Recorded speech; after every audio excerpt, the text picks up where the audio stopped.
मध्य प्रदेश के इंदौर शहर का गांधीनगर इलाका। और रोज ही की तरह सड़क के किनारे पड़े कचरे के ढेर से गंदी बदबू भी आ रही थी।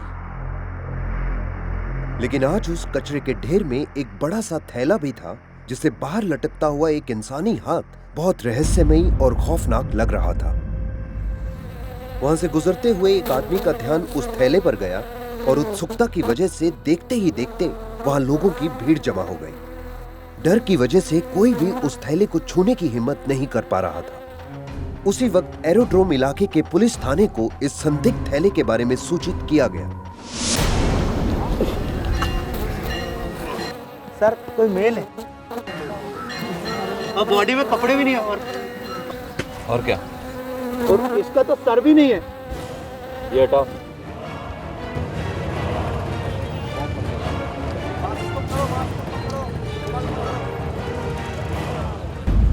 बोरे में बंद बिना सर की एक लाश। जाहिर सी बात है कि अपराधी या अपराधियों ने कभी न पकड़े जाने के इरादे से सर को धड़ से अलग किया होगा। अगर पुलिस को आने में जरा सी भी देर हो जाती तो ये लाश इंदौर के डंपिंग ग्राउंड में पहुंच जाती और कचरे के ढेर के साथ जल जाती और शायद जुर्म के खिलाफ ये युद्ध शुरू होने से पहले ही खत्म हो जाता। जवान आदमी था ये, कोई 20-22 साल का। कोई खास आइडेंटिफिकेशन मार्क? कोई नहीं, लेकिन नाखून साफ थे। लगता नहीं कि उसके हाथों ने कोई मेहनत वाला काम किया होगा। मतलब किसी खाते पीते घर का था? पीता तो जरूर था, क्योंकि उसके ब्लड में ट्रेसेस मिले। मरने वाले की उम्र 20 साल थी और मुश्ताक, बब्बन, पप्पू, इलियास, जितने भी बेचने वाले हैं सबको डंडा करो और पता करो कि इस इलाके से कोई गंजेड़ी गायब है क्या। बेचने और खरीदने वाले दोनों पे नजर रखो। आंकड़ों के अनुसार इंदौर शहर में कम से कम 5000 हैं। वैसे सोचा जाए तो कोई भी बौखला जाएगा कि कैसे आइडेंटिफाई करे इस लाश को, पर पुलिस स्टेप बाय स्टेप जा रही थी। एक छोटे से सुराग का दिया लेकर निकल पड़ी तूफान में। शहर के अलग अलग इलाकों में नशीली दवाओं का सेवन करने वाले लोगों से पूछताछ की गई। के धंधे में शामिल हर संदिग्ध व्यक्ति से भी पूछताछ की गई।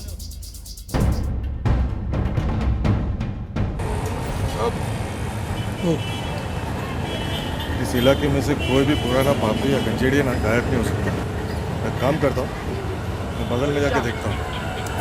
ठीक है। अगले 10 दिन तक कई लेने वालों और बेचने वालों से कड़ी पूछताछ की गई, पर फिर भी कहीं से भी उस सरकटी लाश के बारे में कोई सुराग नहीं मिल पाया। 10 दिन के बाद पुलिस के हाथ एक ऐसा सुराग लगा जिससे उस सरकटी लाश की शिनाख्त हो सकती थी। साहब, लालबाग में एक चर्ची है साहब, लेकिन वो सामने आने से डरता है साहब। फोन पे बात करेगा साहब। फोन लगा। हेलो। हाँ चिलमन, अरे मैं बोल रहा हूँ। हाँ, वो बोला था ना राठौर साहब के बारे में। हाँ, ले बात कर साहब से, बात करना चाहता है साहब। हाँ चिलमन, बोल। हम लोग जहाँ पर दम मारते हैं ना सर, वो 15 दिन से गायब है। वो रोज का मेंबर है। 15 दिन बिना माल के कुछ खट्टा लगता है साहब। नाम क्या है? सचिन है। कहाँ रहता है? वो तो पता नहीं साहब, लेकिन रईस घर का लगता है। कुछ पढ़ा लिखा है और पता नहीं साहब। तो जिसको पता है उसका नाम बोल। वो सर जो रतलाम लोकल का फाटक है ना, उधर कोई मानिक नाम का लड़का रहता है। सचिन बहुत मिलता रहता है मानिक से। पुलिस ने चिलमन के बताए हुए इलाके में मानिक की तलाश शुरू की। सब इंस्पेक्टर राठौर ने झुग्गियों से भरा सारा इलाका छान मारा और तब कहीं जाकर मानिक के घर का पता मिला।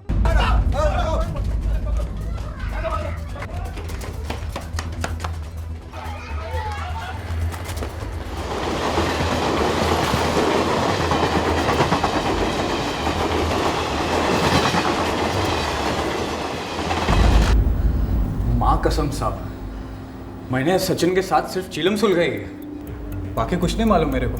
तो फिर भागा क्यों? हाँ साहब, मेरे को लगा किसी ने कुछ किया होगा और मेरा नाम लिया होगा। बात क्या है साहब? सचिन का क्या? तू बता जल्दी। साहब कुछ नहीं मालूम। उसका पता तो तेरे को मालूम है। बोल। इंदिरा नगर कॉलोनी। रूम नहीं मालूम साहब। हाँ। मानिक के बताए हुए हुलिये के आधार पर पुलिस ने एक आर्टिस्ट से सचिन का स्केच बनवाया। कागज पर बना चेहरा धड़ के साथ जोड़ना नामुमकिन था। पुलिस अब भी अंधेरे में ही निशाना लगा रही थी, पर उन्हें उम्मीद थी शायद सचिन के घर का दरवाजा खुलते ही इस केस पर थोड़ी रोशनी गिरेगी।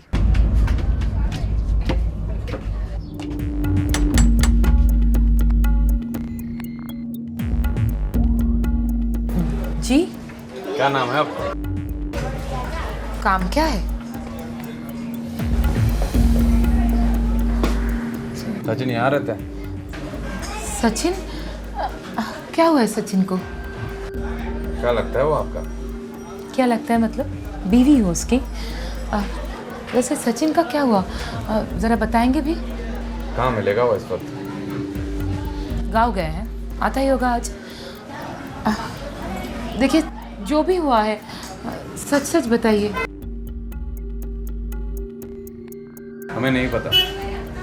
हमें तो ये भी नहीं पता कि जो हुआ है वो सचिन के साथ हुआ है या फिर किसी और के साथ। मतलब मेरे समझ में तो कुछ नहीं आ रहे। मुझे सचिन का फोटो और गांव की एड्रेस मिलेगी? हाँ, लाती हूँ।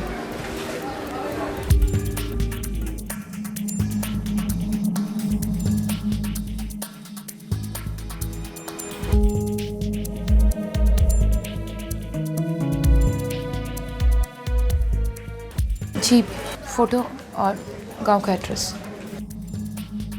ये मैं रखता हूँ। अगर सचिन यहाँ खुद आए या आपको फ़ोन करे उसे मुझे फ़ोन करने को ज़रूर करना। वैसे ये दोनों लड़कियाँ कौन हैं? हाँ बीना, ये तो मेरी बेटियाँ है, बिल्कुल मेरी कार्बन कॉपी तो है। लीना और मीना। वैसे मैं रीना हूँ, आपने पूछा था इसलिए बता रही हूँ। चलो।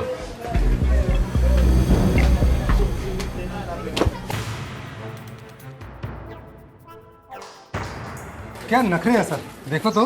कुछ ज़्यादा ही नखरे हैं। नजर रखना इस पे। शायद झूठ बोल रही है। कैसे? बॉडी 20-22 साल के लड़के की है। अगर वो सचिन की निकली तो ये हीरोइन उसकी अम्मा के बराबर की है। कहती है उसकी बीवी हूँ। भाई ये इंदौर है, अमेरिका नहीं। पुलिस ये मानकर चल रही थी कि उनकी कस्टडी में बॉडी सचिन की ही थी। दूसरे किसी एंगल की गुंजाइश के लिए कोई सुराग भी नहीं था।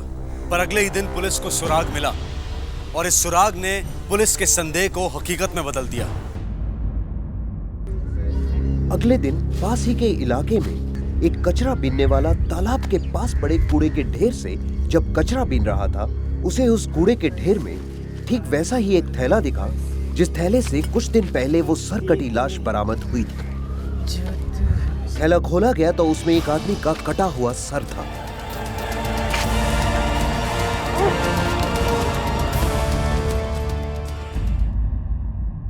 सर और धड़ मैच हो गए और डीएनए की रिपोर्ट आजकल में ही आती होगी। तो ये वाकई सचिन ही है। मतलब हमारा पहला ही शख्स सही निकला। अल्टीगली सर। इस दौरान सब इंस्पेक्टर राठौर ने रीना की चौल में रहने वाले लोगों से उसके बारे में पूछताछ की। सचिन की पत्नी रीना ने पुलिस को सचिन के गांव का जो पता दिया था, उस पते पर एक पुलिस अधिकारी को भेजा गया। आप सही थे सर, वो रीना झूठ बोल रही थी। सचिन के गांव से कोई सुराग मिला? कौन सा गांव सर? वो पता झूठा था। ना तो सचिन का वो गांव है और ना ही रीना उसकी बीवी है। और वो बच्चियां? सर वो तो उसके पति राजेश से हैं। उनके अलावा उसका एक राहुल नाम का लड़का भी है, सबका साथ है। सर उसका पति राजेश रामनगर में अच्छी खासी लॉन्ड्री चलाता है, लेकिन रीना ने अपने पति राजेश को छोड़ दिया और उस सचिन से अफेयर कर लिया। एक सरकटी लाश, फिर एक गुमशुदा ड्रग एडिक्ट सचिन की तलाश और फिर सर और धड़ का मेल। इंदौर पुलिस ने बड़ी सफलता के साथ पीड़ित की पहचान साबित की और अब वो अपराधी और अपराध के कारण का पता लगाने में जुट गई है। रीना को पूछताछ के लिए पुलिस थाने बुलाया गया। जितना रोना धोना हो रो लीजिए, पानी है यहाँ पे। मैं इतने आसानी से रोने वाली नहीं हूँ इंस्पेक्टर। सचिन को तो आपने ठिकाने लगा ही दिया। देखिए सर, ये सच है कि मैं सचिन के साथ रहती थी, पर मैंने कुछ नहीं किया। मैं तो सचिन को चाहती थी, उससे प्यार करती थी। हाँ, हमारे बीच शारीरिक संबंध भी थे, पर इससे ज़्यादा मैं कुछ नहीं जानती। कभी सचिन ने अपनी निजी जिंदगी के बारे में बात की थी आपसे? बस मुझे इतना ही पता था कि उसकी की आदत ने उसका घर छुड़वा दिया था। आपके पति ने आपको क्यों छोड़ दिया? ये आपको किसने कह दिया सर कि पति ने मुझे छोड़ा? मैंने उसको छोड़ा। देखिए सर, मुझे कोई नहीं छोड़ता, मैं लोगों को छोड़ती हूँ। शायद उब जाती हूँ तो छोड़ देती हूँ। सचिन 2 हफ्ते से घर आया नहीं। आपने जानने की कोशिश नहीं की, पुलिस में कंप्लेन नहीं की, क्यों? मैं उसकी माँ नहीं हूँ सर। बीवी भी नहीं हो तुम उसकी, क्यों पुलिस से झूठ बोला? क्यों गलत बता दिया? देखो, अगर बचना चाहती हो तो सच सच बोल दो। पुलिस का सारा शक तुम ही पे है। देखिए सर, मैंने कुछ नहीं किया। मेरा उसके मौत से कोई वास्ता नहीं। हाँ, मानती हूँ झूठ बोला है मैंने आपसे, ये गलती हो गई, पर वो सिर्फ इसलिए क्योंकि मैं डर गई थी। मुझे लगा सचिन ने कुछ गलत किया हो, इसलिए। पुलिस की पूछताछ की लिस्ट में अगला नाम रीना के पति राजेश का था। जब पुलिस राजेश के घर पहुंची तो उसे वहां ताला मिला। पड़ोसियों ने पुलिस को बताया कि राजेश 3 दिन पहले अपने बेटे राहुल को साथ लेकर किसी को बिना बताए कहीं चला गया। मालूम नहीं, 3 दिन। पुलिस को लगने लगा था कि हो ना हो सचिन के कत्ल में राजेश का ही हाथ। पुलिस ने राजेश के घर का ताला तोड़कर अंदर की तलाशी लेने का फैसला लिया।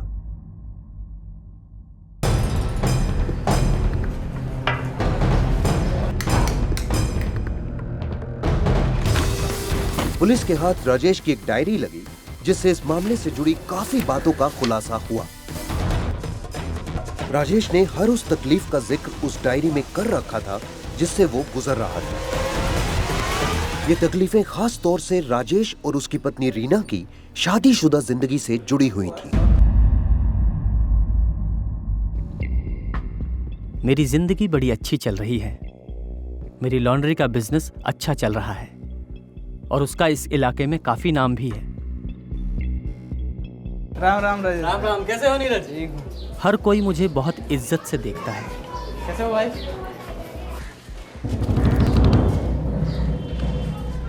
सिर्फ एक ही बात मुझे परेशान करती है, मेरी पत्नी रीना का इतने सारे लोगों से संबंध रखना। रीना का हद से ज्यादा खूबसूरत होना मुझे खलने लगा है।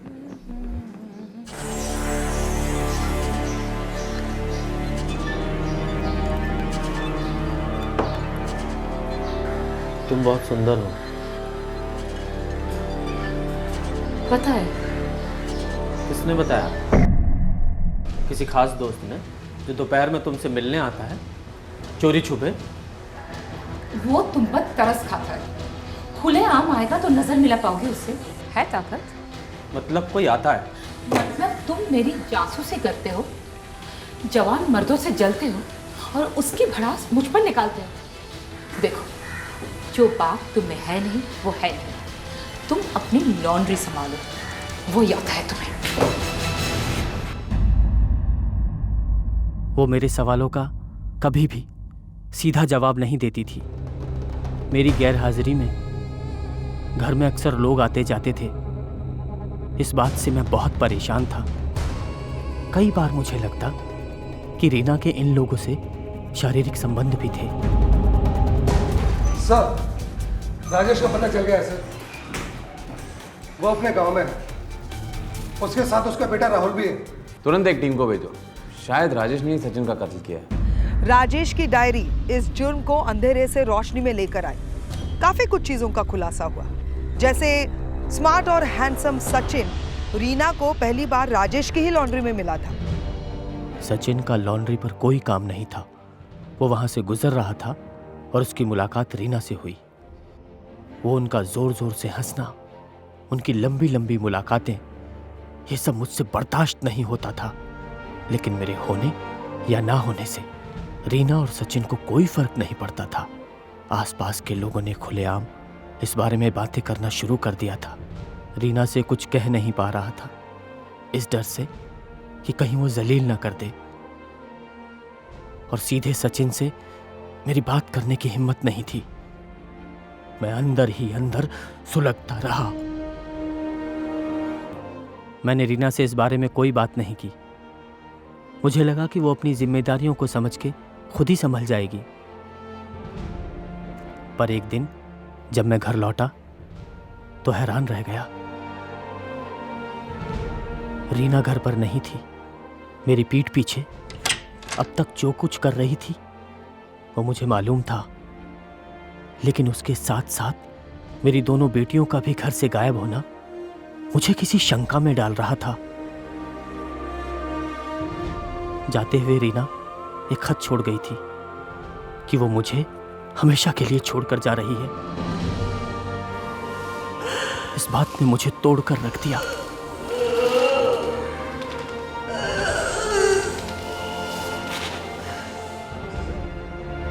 मुझे अपने दोस्तों से मालूम हुआ कि रीना अब सचिन के साथ रह रही है। वो मेरी बेटियों को भी अपने साथ ले गई थी। मैंने उससे बात करने की भी कोशिश की। उसने मुझसे सिर्फ एक बार ही बात की और कहा कि मैं अब उसे भूल जाऊं तो बेहतर होगा। मेरी आंखों के सामने से एक अजनबी आदमी मेरी बीवी को मुझसे अलग कर गया। उसे भूल पाना मेरे लिए नामुमकिन था। राजेश के गुस्से की सारी सीमाएं पार हो चुकी थी। वो ज्वालामुखी हो गया था। उसे रीना और सचिन से इतनी नफरत हो गई थी कि वो उन पर एक बॉम्ब की तरह कभी भी फट सकता था। पुलिस ने राजेश को हिरासत में लिया और उससे पूछताछ शुरू की। आप मर्द हैं, शायद शादीशुदा भी होंगे। आप मेरी बात समझ सकेंगे। कोई किसी की पत्नी को लेकर भाग जाए, किसको अच्छा लगेगा? वो लौंडा सचिन मेरे बेटे राहुल की उम्र का था और उस बेशरम औरत ने अपने बेटे की उम्र के लौंडे को अपना यार बना लिया। कौन बदला लेना नहीं चाहेगा? बताइए। मैंने अपने बेटे राहुल को सचिन से दोस्ती बढ़ाने के लिए कहा। मैंने अपने बेटे को हर वक्त सचिन के पीछे लगा दिया ताकि वो ऐसी जगह ढूंढ सके जहां सचिन अकेला हो। मैंने एक दिन बदला लेने का मौका ढूंढ लिया।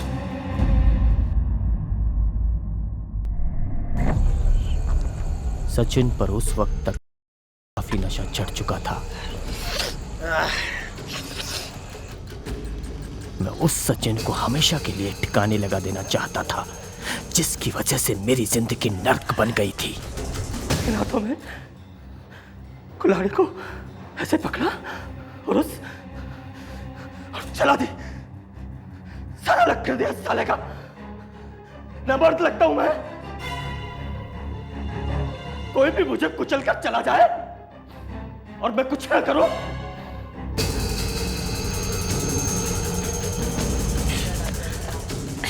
मैंने उसका सर काट कर एक जगह फेंक दिया और उसका धड़ दूसरी जगह पर। मैं नहीं चाहता था कि उस साले सचिन का सर भी किसी को मिले। मेरी मर्दानगी को चैलेंज करता था साला। मारा साले को, मारा साले को, मारा। एक सर कटी लाश से एक गुमशुदा इंसान के कच्चे पक्के स्केच तक, और उस स्केच की मदद से गुमशुदा इंसान की तस्वीर तक, और फिर उस कटे हुए सर का गुमशुदा इंसान की तस्वीर से मेल खाना जिसका नाम था सचिन, और इन सब सुरागों और सबूतों की मदद से इस कत्ल के आरोपियों तक। ये शायद एक अनजाना अनसुलझा मामला ही बन के रह जाता अगर इंदौर की पुलिस ने इतनी सूझबूझ से इस मामले की जांच ना की होती। क्राइम ऑफ पैशन का एक और केस। ऐसे केसेस में काफी कुछ ब्लैक एंड व्हाइट नहीं होता। हम लोगों के रिश्तों में झांक कर नहीं देख सकते। लेकिन जुर्म के खिलाफ युद्ध का सिपाही होने के नाते हमें नजर रखनी होगी अपने आप पर और अपने करीबी लोगों के पारिवारिक जीवन पर। जरा भी दरार नजर आते या सुनाई देते ही ठोस कदम उठाना होगा। नजरअंदाज करना महंगा साबित हो सकता है।